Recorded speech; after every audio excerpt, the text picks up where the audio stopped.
আর বন্ধুরা, আমি সুমিত্রার রান্নাঘর থেকে বলছি। দেখুন, আজকে বন্ধুরা আমি এই দেখুন একটু ভেটকি মাছ আমি ফুলকপি আলু দিয়ে করব। ফুলকপি আলুটাকে একটু ভাপিয়ে জলটা ফেলে দিয়েছি। আর তাতে কি দেবো দেখুন, এটাতে দেবো আমি পেঁয়াজের রস, রসুনের রস, আদার রস, টমেটোর রস। আর আমার দেখুন বন্ধুরা, তেলটা আমি গরম করতে বসিয়ে দিয়েছি। তেলটা একটু গরম হয়ে গেলেই ভালো করে মাছগুলোকে আমি আগে ভেজে নেব, নিয়ে তারপরে জিনিসটা তৈরি করব। তেলটা গরম হতে যেটুকু সময় আমার লাগবে। দেখুন বন্ধুরা, তেলটা গরম হয়ে গেছে। এবার মাছটা আমি এতে আস্তে আস্তে দিয়ে দিচ্ছি।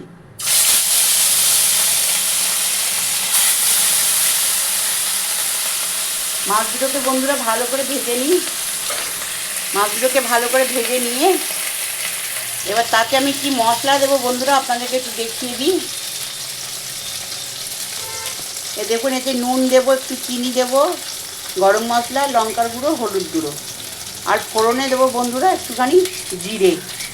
মাছটা হতে যেটুকু সময় লাগবে, তারপরে বাকিটা আপনাদেরকে আমি দেখিয়ে দেবো। দেখুন বন্ধুরা, মাছটা কিন্তু আমার ভাজা হয়ে গেছে। এবার আমি এতে জিরে ফোড়নটা দিয়ে দিলাম, দিয়ে মাছটা আমি বন্ধুরা উঠিয়ে নিচ্ছি।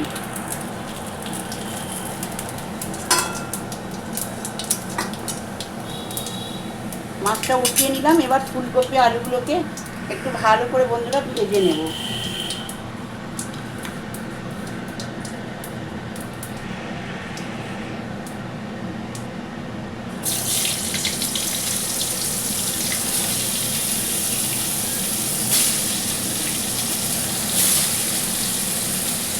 ফুলকপি আলুগুলোকে ভালো করে বন্ধুরা আগে ভেজে নিই। দেখুন বন্ধুরা, ফুলকপি আলুটা আমার ভাজা হয়ে গেছে। এবার এটাকে আমি ভালো করে তুলে নিলাম।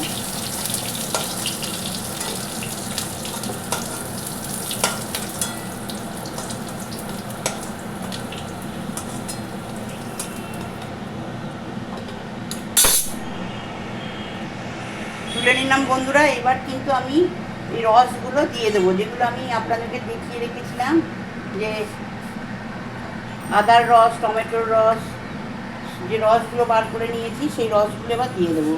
প্রথমে আমি এটাতে রসুনের রসটা দিয়ে দিলাম, তারপরে পেঁয়াজের রসটা দিয়ে দিলাম, তারপরে আদার রসটা দিয়ে দিলাম, তারপরে বন্ধুরা টমেটোর রসটা দিয়ে দিলাম। এবার বন্ধুরা মশলাগুলো আমি এতে সব ঢেলে দিলাম।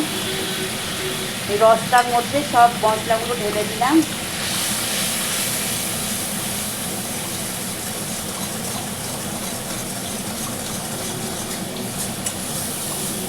দিয়ে কপি আলুটা দিয়ে ভালো করে এবার কষে নেব বন্ধুরা।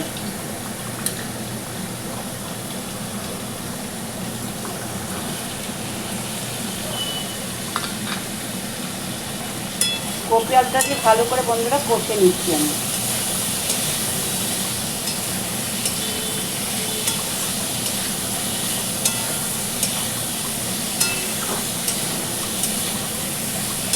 একদিন আপনারা এরকমভাবে করে খেয়ে দেখবেন, খুব ভালো লাগবে। না করে খেলে তো বুঝতে পারবেন না, করে খাবেন, খুব ভালো লাগবে। এবার বন্ধুরা এই বাটি ধোয়া জলগুলো মেখে দিয়ে দিচ্ছি।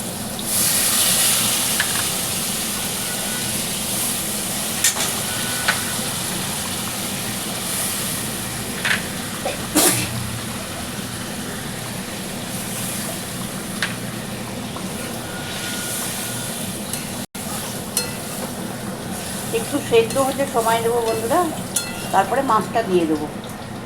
এতে সেদ্ধ হতে একটু সময় দেবো। দেখুন বন্ধুরা, তরকারিটা ফুটছে, তো এবার কিন্তু মাছটা আমি এতে ঢেলে দিলাম। একটু মাছটাও তো একটু সেদ্ধ হওয়া চাই, মাছটা দিয়ে দিলাম।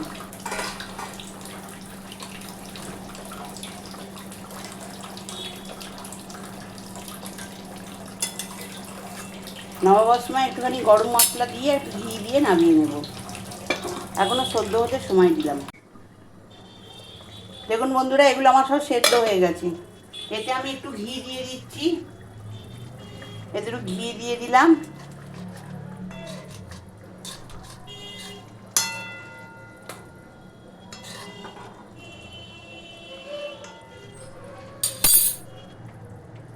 এই রেসিপিটা দেখতে পেলেন আপনারা। এই রেসিপিটা যদি আপনাদের ভালো লেগে থাকে আপনারা আমায় সাবস্ক্রাইব করবেন, সাইডে থাকা বেলটা দাবিয়ে দেবেন, লাইক করবেন, শেয়ার করবেন, কমেন্টে অতি অবশ্যই লিখবেন। আমি সুমিত্রার রান্নাঘর থেকেই বললাম। আপনারা এরমভাবে একদিন করে খেয়ে দেখবেন, খুব ভাল লাগে, খুব সুস্বাদু লাগে।